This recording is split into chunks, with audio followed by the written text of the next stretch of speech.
राधा राधा राधा राधा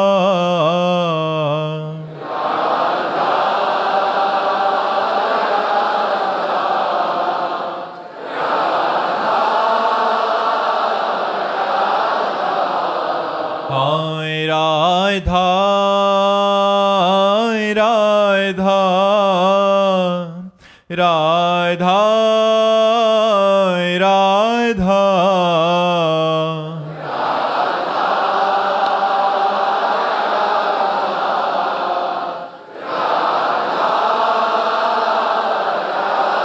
राधा राधा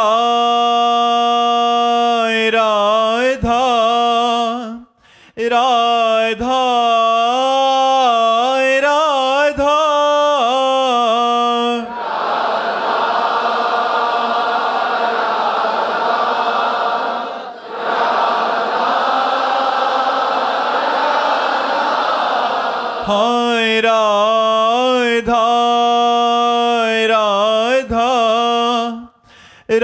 राधा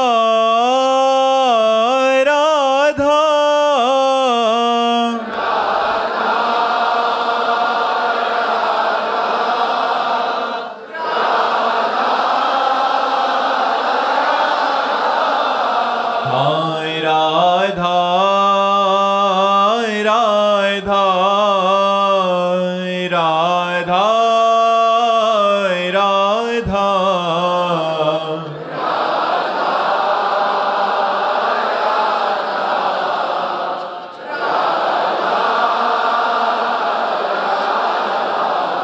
हाय राधा राधा राधा राधा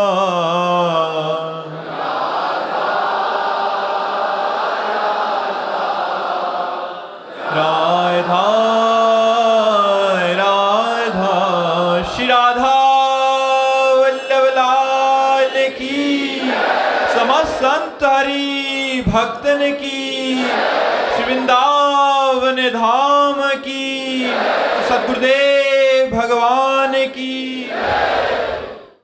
खुशी अग्रवाल जी फरीदाबाद से। राधे राधे महाराज जी। महाराज जी, मैं श्री जी की सेवा में निकुंज में जाना तो चाहती हूँ, लेकिन मुझे आसमान में खड़े होकर प्रलय भी देखना है, कल की अवतार देखना है कि उनका कैसा रूप है, कैसे दुष्टों का संहार करते हैं। भजन करो, सब देख लो। भजन करो, भजन करने से कुछ दुर्लभ नहीं है। कल की अवतार अभी देख सकते हो। भगवान के सब अवतार शाश्वत और चिदानंदमय है, और चिदानंद के लिए ये भूत भविष्य वर्तमान काल का भाव नहीं रहता। अभी श्री कृष्ण लीला देख सकते हो, अभी कल के अवतार लीला देख सकते हो, अभी परशुराम लीला देख सकते हो, अभी राम लीला देख सकते हो, जो चाहो अभी देख सकते हो। लेकिन योग्यता आपके अंदर वो दृष्टि होनी चाहिए। इसलिए खूब नाम जप करो, भजन करो, संतों का संग करो। जो चाहोगे वो देख लोगे, जो चाहोगे वो प्राप्त कर लोगे। मनुष्य जीवन मिला ही इसी के लिए है, अपनी चाह पूर्ति के लिए। लेकिन गंदी चाहों की पूर्ति में मनुष्य जन्म नष्ट कर देना बड़ी भूल होगी। अच्छी चाह बनाओ, जो चाह, तुम चाहो ब्रह्मा बन सकते हो, तुम चाहो देवराज इंद्र बन सकते हो, जो चाहो कर सकते हो। भजन करो, भजन के बल से होगा, ऐसे बातों के बल से नहीं होगा। खूब नाम जप करो, जो चाहो प्राप्त कर सकते हो। संदीप कुमार जी। राधे राधे महाराज जी। महाराज जी, आपके चरणों में दंडवत प्रणाम। गुरुदेव भगवान, शरणागति की शुरुआत कहाँ से होती है, इसकी पूर्णता और अंत कहाँ होता है, शरणागति किसे कहा जाता है महाराज जी? शरणागति की प्रारंभ अवस्था संत संग से होती है।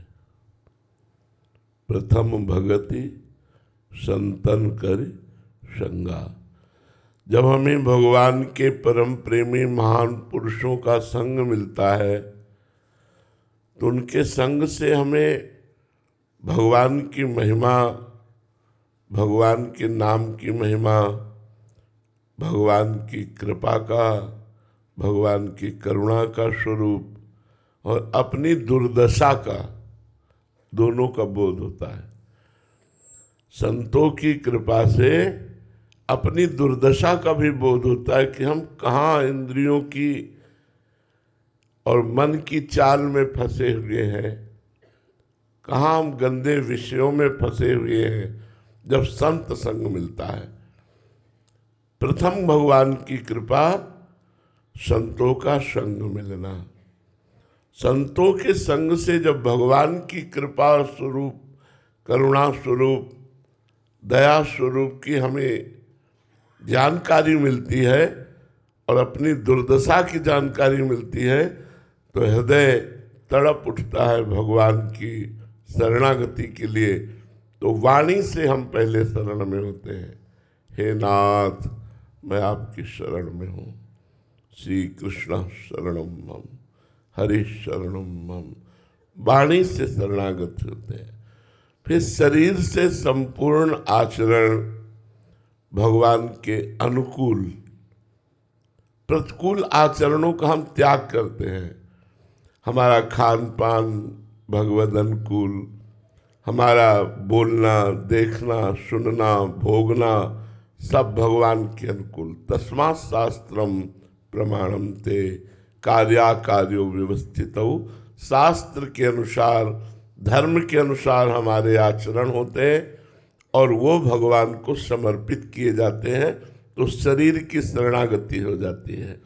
वाणी से भगवान नाम कीर्तन, भगवत गुणगान, भगवान के परम प्रेमी भक्तों के चरित्रों का गान, जो भगवान के परम प्रेम में चरित्र, उनमें डूबना सुन सुन करके, तो एक एक इंद्री से हमारी भगवान की शरणागति होती है। नेत्रों से सबको भगवत स्वरूप में देखना, कानों से भगवान की चर्चा सुनना, वाणी से भगवान नाम कीर्तन, नाम जब भगवान की प्रेममयी चर्चा करना, तब हमारा मन तैयार होता है शरणागति के लिए। मन इसके बाद तैयार होता, पहले नहीं तैयार होता। जब उसे चारों तरफ से हम भागवतिक वातावरण से घेर लेते हैं, तब अमल माने निर्विकार होकर मन भगवान की, जो ही मन भगवान की शरण में गया, ते ही स्वयं की अनुभूति भगवान के समीप होने लगती है। जो स्वयं की अनुभूति है वो मन और इंद्रियों की समीपता लिए है। जब मन और इंद्रियां भगवान के समीप शरणागत हुई तो स्वयं की शरणागति का अनुभव होने लगता है। यदि मन और इंद्रियां विषयों में है तो स्वयं विषयों में है, मन और इंद्रियां प्रभु में है तो स्वयं प्रभु में है। इसलिए तनुवांग मनोभिरमलई सोहम तवै वास्यता। शरीर से, मन से, वाणी से निर्विकार होकर, निष्काम होकर, हे नाथ मैं स्वयं आपकी शरण में हूँ। शरणागति प्रारंभ होती है संतों से और पूर्ण भी होती है संतों से। भगवत प्रेमी महात्मा ही हमें प्रतिपल शरणागति की तरफ बढ़ाते जाते हैं। शरणागति का प्रारंभ हनुमान जी से हुआ विभीषण की, और पूर्णता भी हनुमान जी से हुई। हनुमान जी ही भगवान का साक्षात्कार करवा रहे हैं। तो संतों से प्रारंभ और संतों से पूर्ण, मन वचन कर्म के द्वारा भागवतिक आचरण करना और वो भगवान को समर्पित करना, ये शरणागति होती है। ये शास्त्रीय और एक घटनात्मक शरणागति होती है कि सब कुछ अच्छा चल रहा था लेकिन विनाश लीला शुरू हो गई, धन नष्ट हो गया, संपत्ति नष्ट हो गई, परिवार के लोगों ने त्याग दिया, शरीर रोग से ग्रसित हो गया, कोई बोलता नहीं। तब अचानक हमको सुनने को मिला कि भगवान बड़े करुणामय हैं, भगवान बड़े सामर्थ्यशाली हैं, वो हमारी रक्षा कर लेंगे। तो भयभीत होकर जीव भगवान की शरण में जाता है। कभी कभी किसी को घटना से शरणागति होती है और कभी कभी संत संग से शरणागति होती है। तो भगवान जिस पर कृपा करते हैं, युधिष्ठिर जी से कहा, बड़ा कड़वा शब्द है, मैं उसका सर्वनाश कर देता हूं। बड़ा कड़वा शब्द है। भगवान ने कहा युधिष्ठिर जी से, पहले धीरे धीरे बंधुओं से विक्षेप कराता हूं, फिर धन का नाश कर देता हूं और फिर किसी काम का नहीं रखता हूं। जब किसी काम का नहीं होता तो राम का अपने आप हो जाता है। बहुत सूक्ष्म बात आपको बता रहे हैं। भगवान से उपासना करके लोगे तो चैन से जी लोगे, और भगवान को लेना चाहोगे जो मैं ऐसा जानती प्रीति किए दुख होए, तो नगर ढिंडोरा पीटती अजी प्रीति न करियो, कदम कदम पर सूल बिछा दिए जाते हैं। चल अब मेरा प्रेमी अगर कहलाता है तो चल इस सूल पर, और जिसने उन सूलों पर पैर रख दिया वो फूल बन गए। पर दिखाई सूल देंगे, पक्का देंगे कि एक एक कदम जीना मुश्किल है, पर इस कदम पे एक एक कदम पे बता रहे ना, सूल दिखाई देगा। अगर पैर रख दिया तो फूल हो जाएगा।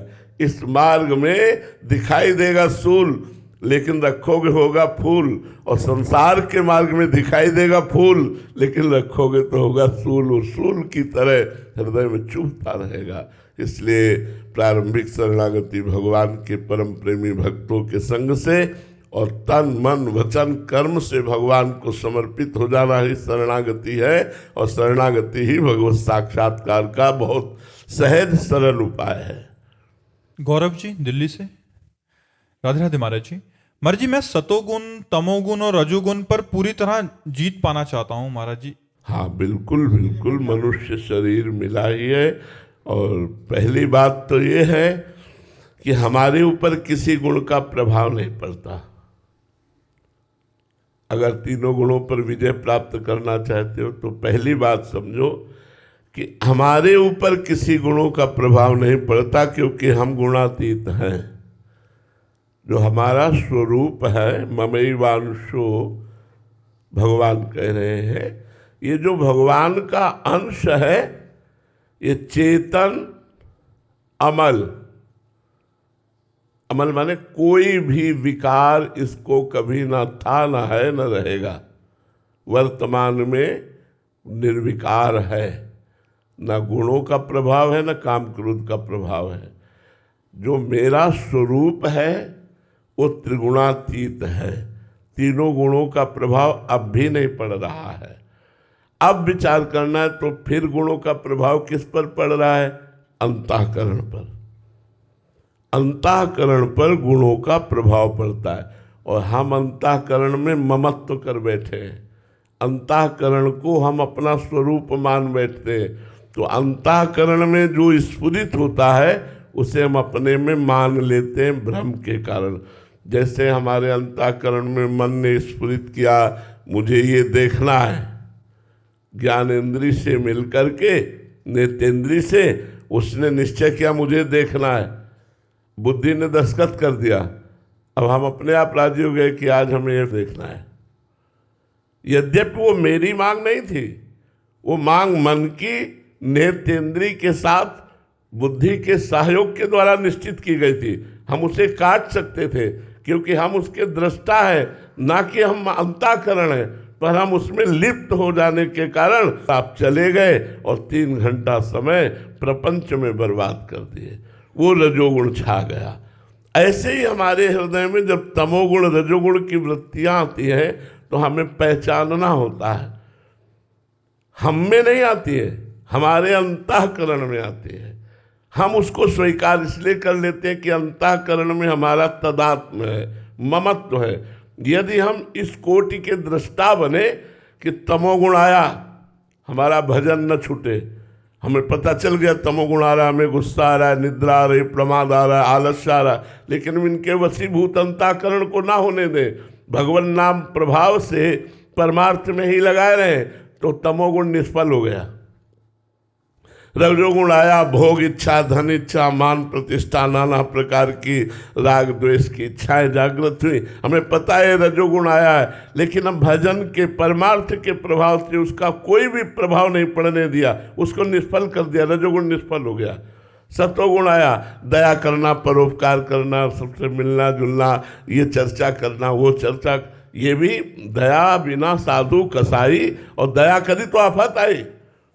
बहुत संभल के दया करनी, दया करी तो आफत आई। तो सत्वगुण को भी जीत करके त्रिगुणातीत स्थिति में पहुंचना है तो हमको दृष्टा बनना पड़ेगा, गुणों का दृष्टा, अंतःकरण का दृष्टा, तभी हम त्रिगुणातीत हो सकते हैं। हम अंतःकरण में ममत्व रखकर कभी त्रिगुणातीत नहीं हो सकते। अंतःकरण के साक्षी बनकर हम त्रिगुणातीत हो सकते हैं। विवेक चूड़ामणि नाम के भगवान शंकराचार्य जी ने ग्रंथ की रचना की, बहुत छोटी सी पुस्तिका है, आप खरीद लीजिए। और एक है प्रश्नोत्तरी आद्य गुरु भगवान शंकराचार्य जी की, ये दो खरीद लीजिए, काफ़ी समाधान इससे आपको प्राप्त हो जाएगा। तो विवेक चूड़ामणि में लिखा है कि तमोगुण के क्या लक्षण, रजोगुण के क्या लक्षण, सतोगुण के क्या लक्षण, त्रिगुणातीत के क्या लक्षण, तुम्हारा स्वरूप क्या, अन्नमय, प्राणमय, मनोमय, आनंदमय, विज्ञान में कोश क्या, तुम्हारा स्वरूप क्या, सब उसका विवरण। तो जब हम ये स्वाध्याय करते तो हमें काफ़ी चीज़ें मिलती है। तो विवेक चूड़ामणि इतनी मोटी सी है और प्रश्नोत्तरी बहुत छोटी सी है, बड़े काम के प्रश्न है। तो ये दो ग्रंथ आप स्वाध्याय कीजिए। आकाश शर्मा जी, महाराज जी, मैं ऐसा क्या करूं कि मेरे अंदर श्री जी से मिलने की इच्छा प्रकट हो? नाम जप, खूब नाम जप करो, अधिक से अधिक नाम जप करो, गंदी बातें मत करो, गंदी बातें मत देखो, गंदी बातें मत बोलो। गलत आचरण करोगे, गलत बातें देखोगे, गंदी बातें बात करोगे तो वही मन मनन करेगा, फिर भजन की चाह नहीं होगी। भजन की चाह होती है वाणी को संयम में रखो, इंद्रियों को संयम में रखो, मन को संयम में रखो। संयम तभी बनेगा जब खूब नाम जप करोगे, डट के नाम जप करो। पवित्र आचरण, पवित्र भोजन, पवित्र विचार, तो परम पवित्र भगवान से मिलन की चाह उत्पन्न हो जाती है। बबीता जी, राधे राधे महाराज जी। महाराज जी, क्या साधना मार्ग में बार बार गिरना भी उन्नति का संकेत हो सकता है? शरणागत के लिए, अहंकारी के लिए नहीं, शरणागत के लिए। हम लोग भगवान के मार्ग में चलते हैं, कोई निर्विकार थोड़ी हो गए। जैसे कोई भोग वासना है, कोई ऐसी बात है जो छुपी हुई है, भगवान जानते हैं। तो अब उसको, उस दुर्वासना को निकालने के लिए भगवान क्या ऑपरेशन करते हैं ये भगवान ही जाने, लेकिन उस दुर्वासना को निकालना ही होगा। जो दुर्वासना अंदर बैठी है, चाहे वो किसी भोग संबंधी हो या किसी पद प्रतिष्ठा संबंधी हो, भगवान उस दुर्वासना को निकालने का ऑपरेशन करते हैं। उसी ऑपरेशन को गिरना कहते हैं। पर वो गिरेगा नहीं, वो स्वस्थ होगा। वो जे ही गिरेगा ते ही छलांग मारेगा, अपने लक्ष्य में पहुंचेगा, वहाँ बैठा नहीं रहेगा, वहाँ पड़ा नहीं रहेगा। लेकिन अभिमानी, साधना अभिमानी जब गिरेगा तो भ्रष्ट हो जाएगा। भगवान का शरणागत जब गिरेगा तो भ्रष्ट नहीं होगा, वो क्रम बाय क्रम आगे बढ़ता चला जाएगा। स्वाने जी, पटना से, राधे राधे महाराज जी। महाराज जी, गुरु मेहरबान तो चेला पहलवान। महाराज जी, इस मन को मारने के लिए केवल गुरु कृपा का आश्रय हो या हमें प्रयास भी करना चाहिए? तो आश्रय ही तो प्रयास है। आश्रय, तो आश्रय का मतलब कि आज हम वो चर्चा शुरू की थी कृष्ण मोहिनी जी ने कि गुरु के आश्रय से ही शिष्य को परम पद की प्राप्ति होती है, इसलिए आश्रय पकड़े रहना चाहिए। तो उसी समय भाव आया कि ये भैया देखो, भगवान है ऊर्ध्व और संसार है अधा। संसार अधा है, प्रकृति नीचे की तरफ है। मना कष्टानि इंद्रियाणि प्रकृति स्थान कर सती। और भगवान की तरफ चलना है तो गुरु डोरी पकड़ा दिया, नाम की डोरी, मंत्र की डोरी। अच्छा, किसी बिल्डिंग के आखिरी छोर पर जाना हो और डोरी से जाना हो, अब आप थोड़ा चढ़ चुके हो, अब आप सोचिए अगर डोरी छोड़ दी तो आपकी दुर्दशा हो जाएगी, मर जाओगे, हाथ पैर टूट जाएंगे किसी काम। अब तो चढ़ना ही चढ़ना है और उस डोरी में चिपके ही रहना है। ऐसे ही परमार्थ का पथिक यदि गुरु को त्याग कर दे, यदि गुरु की अवहेलना कर दे, गुरु का अनादर कर दे तो नष्ट हो जाएगा। चाहे सर के बल खड़े होकर साधना करे, गुरुद्रोही को कभी भगवत प्राप्ति नहीं होती। तो गुरु आश्रय एक ऐसा है जैसे वो एक डोरी पे चढ़ने वाला। अब बस केवल डोरी ही सहारा है, वो अगर छोड़ा तो मरा। ऐसे गुरुदेव का आश्रय ही केवल सहारा है तो सुख पूर्वक भवसागर तर जाएगा। जिसने गुरुदेव को ऐसे पकड़ा जैसे बिल्डिंग के आखिरी छोर पर जाने के लिए केवल डोरी ही सहारा है और डोरी पे चढ़ रहा है, अब नीचे उतर नहीं सकते क्योंकि उतरना श्रम होगा। ऊपर लक्ष्य पे पहुंचना है, छोड़ सकते नहीं, तो बस चढ़ना ही चढ़ना है। ऐसे गुरु को पकड़ लो। गुरु देते हैं डोरी, नाम की डोरी, सूरत की डोरी, मंत्र की डोरी। रात दिन नाम मंत्र जपना गुरु का आश्रय है। गुरु का आश्रय का मतलब क्या है? अब आप कहते हो हमारा प्रयास नहीं, हम तो गुरु के भरोसे बैठने वाला आलसी और कायर होता है। बहुत परिश्रम करना है, पुरुषार्थ अपना और कृपा गुरुदेव की। जो पुरुषार्थहीन होते हो कभी कृपा पात्र बन ही नहीं सकते। मन क्रम वचन छाण चतुराई, भजत कृपा करी है रघुराई। खूब पुरुषार्थ युक्त रहो, रात दिन पुरुषार्थ युक्त रहो। देखो, अभ्यास जैसा बना लोगे वैसा बन जाएगा। अगर श्रम नहीं करोगे, परिश्रम नहीं करोगे, पुरुषार्थ नहीं करोगे तो तुम कृपा का अनुभव नहीं कर सकते। कायर पुरुष कभी कृपा का अनुभव नहीं कर सकता। पुरुषार्थ आपको करना पड़ेगा। पुरुषार्थ गुरु प्रदत्त साधना और फल की प्राप्ति गुरु आश्रय, दोनों बातें हैं। अपना पुरुषार्थ पूरा और गुरु की कृपा पूरी तो पूर्ण परमात्मा का अनुभव। और जो गुरु की कृपा तो है पर अपना पुरुषार्थ विषयों में खर्चा कर रहे, उनको कभी भगवत प्राप्ति नहीं होती। गुरु कृपा है लेकिन मनमानी विषयों का भोग रहे तो पुरुषार्थ विषयों में लग गया, परमार्थ से हीन हो गए, तो कहते हम पर गुरु कृपा नहीं। गुरु कृपा सब पर है। जैसे भगवान की कृपा सब पर है, ऐसे गुरु की कृपा सब पर है। पर जो गुरु की आज्ञा मानकर खूब परिश्रम करता है साधना में, वही कृपा पात्र बनता है, वही कृपा का रसास्वादन कर पाता है। तो गुरु की कृपा का आश्रय और स्वयं का पुरुषार्थ भगवत प्राप्ति कराता है। विराज अग्रवाल जी, राधे राधे महाराज जी। महाराज जी, मेरा प्रश्न है कि सभी कथाओं में मैंने कहते सुना है कि यदि आप प्रभु से प्रेम करते हैं और यदि प्रभु भी आपको अपना बनाना चाहते हैं तो पहली बात तो प्रभु ने आपको अपना माना ही है।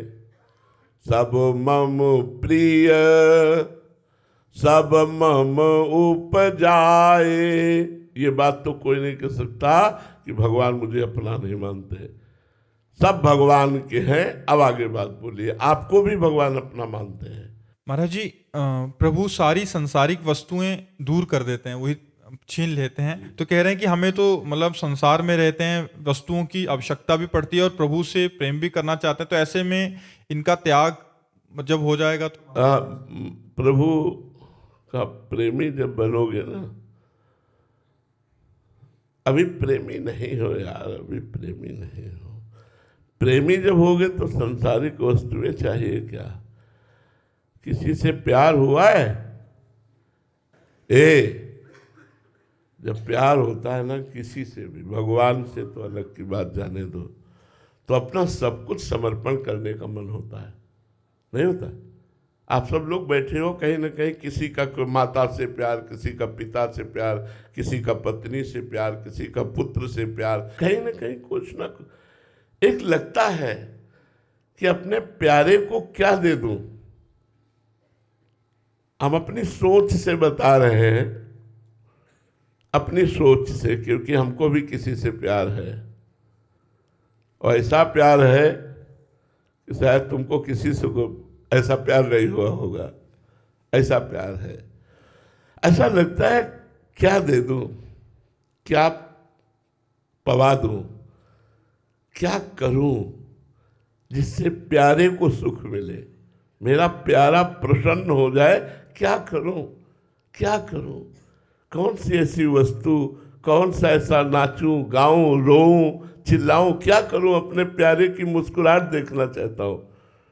प्यारे की मुस्कुराहट देखने के लिए सब कुछ न्यौछावर हो जाता है, फिर अपना कुछ बकाया नहीं रह जाता है। जिससे हम प्यार करते हैं उसका अधिकार मेरा और मेरी सब वस्तुओं पर हो जाता है। तो ये जो चाहता है कि कुछ मैं विषय चाहता हूं, देखो भगवान केवल आंतरिक बात जो कह रहे हो वो नहीं समझ पा रहे हो। भगवान कहीं राग नहीं रहने देते। सर्वनाश का मतलब राग नहीं रहने देते। जैसे देखो, हजारों बच्चे बच्चियां भगवान के मार्ग में सब चल रहे हैं, तो आप ये समझो उनका राग ही नष्ट हुआ है। वो संसार में जो सुख प्राप्त नहीं कर सकते, जो त्रिभुवन में सुख प्राप्त नहीं कर सकते, वो अभी प्राप्त है, जिसका नाम है शांति और आनंद।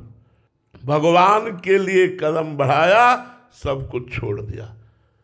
केवल अभी प्यार नहीं हुआ भगवान से। प्यार, जिस दिन प्यार हो गया उस दिन शरीर का राग भी छूट जाएगा, उस दिन जन्म मृत्यु का भय भी नष्ट हो जाएगा। अंदर से कदम कदम पर परमानंद की बाढ़ आ रही, हर समय जोश होश सब बिल्कुल चैतन्य रहता है, आनंद रहता है। मृत्यु की जब याद आती है तो आनंद आता है, कब हमारा शरीर छूटेगा, मैं अपनी प्रियाजू के पास जाऊंगा। हर समय एक उत्साह बना रहता है। मरने से ऐसा लगता होगा कि डर लगता है, यहाँ उत्साह बना है, कब शरीर छूटेगा मैं अपने प्रभु से मिलूं, कब शरीर छूटेगा मैं अपने प्रभु से मिलूं। जिन प्रभु की याद में पूरा जीवन, जिन प्रभु के चरणों में पूरा जीवन उनके गले लगूंगा, वो मुझे स्वीकार करेंगे। कि इन भावनाओं में जो सुख, जो आनंद, जो शांति, भगवान सर्वनाश करते। मंगल भवन किसी को दुख देंगे, मंगल भवन किसी का छीन लेंगे। वो तो उदार दाता है, इनसे बड़ा तो कोई दानी है नहीं। वो देते हैं, वो छीनते नहीं हैं। छीनते हैं विकार, छीनते हैं राग, छीनते हैं आसक्ति, छीनते हैं ममता, वो देते हैं परमानंद। आज तक किसी एक का बताओ भगवान के द्वारा अमंगल हुआ हो तो बताओ, किसी एक भक्त का बताओ कि भगवान ने अमंगल किया है। हृदय की बात कहते हैं, उनके जैसा कृपाल, उनके जैसा मंगल करने वाला कोई त्रिभुवन में नहीं है। जो सुख भगवान दे रहे हैं, एक किडनी के हजारों किडनी होती तो उतना मिलके सुख नहीं मिलता जो आज किडनी फेल होने पर हमें सुख भगवान प्रदान कर रहे हैं। ये हमारा कोई तो बुरा प्रारब्ध है, लेकिन भगवान की कृपा हर समय हमें प्यार दुलार दे। तो ये कोई न सोचे कि भगवान के मार्ग में चलने पर हमारा परिवार छूट जाएगा। इसीलिए तुम्हें बताया तुम्हारा परिवार कितना, 2-4 या हजारों की संख्या में हमारा परिवार, सब कुछ भगवान ने दिया है, सब कुछ भगवान ने दिया। ये इसलिए खोल खोल के बता रहा हूं कि ये समझ में ना आए कि भगवान के भजन करने वाले का भगवान सब कुछ नष्ट कर देते हैं। सब कुछ का मतलब राग नष्ट कर देते हैं, वैभव नहीं। क्या समझते हो, भगवान का शरणागत भिखारी होता है, दाता होता है। भगवान की शरण में आने पर जो सुख, जो प्यार, जो शांति, जो आनंद, वो कहीं नहीं, त्रिभुवन में नहीं। इस शब्द का अर्थ समझना कि जो मुझे अपना मानता मैं उसका सर्वनाश कर देता हूं, वो है उसके विकारों का, उसके राग का, उसकी आसक्ति का नाश कर देता हूं, ना कि उसके परिवार का।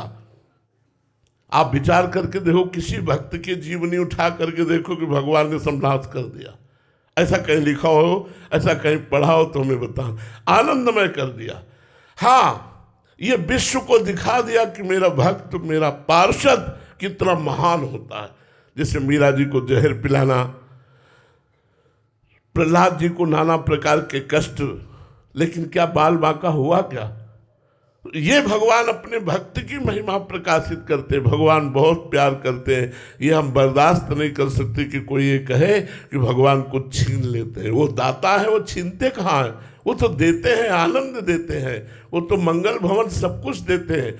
भगवान की शरणागति पर ये अगर भाव दोष आ जाए कि वो सब कुछ छीन लेते हैं, तो नहीं भाई, सब कुछ दे देते हैं, अपने आप को दे देते हैं भगवान। विभीषण शरणागत हुए, एक कल्प तक का राज्य अनपायनी भक्ति दी। ध्रुव जी शरणागत हुए, राज्य अनपायनी भक्ति अटल पदवी। प्रहलाद जी शरणागत हुए, राज्य अटल पदवी। अम्बरीश जी राज्य और अटल प्रेम पदवी। आप देखो ना, क्या भगवान का भक्त गरीब होता है क्या? अरे उससे बड़ा धनी तो कोई होता ही नहीं है। जो भगवान को लिए डोल रहा है, उससे बड़ा धनी कौन होता है? जाके राम धनी वाक्य कौन करवे? कबीरा सब जग निर्धना, धनवंता नहीं कोई, धनवंता सोई जानिए, जाके राम नाम धन हो। कभी कोई ऐसे भ्रम में न रहे कि जो भगवान का सच्चा प्रेमी बनना चाहता है तो भगवान उसका नाश कर देते। ऐसा कभी न सोचे। श्री राधा वल्लभ लाल की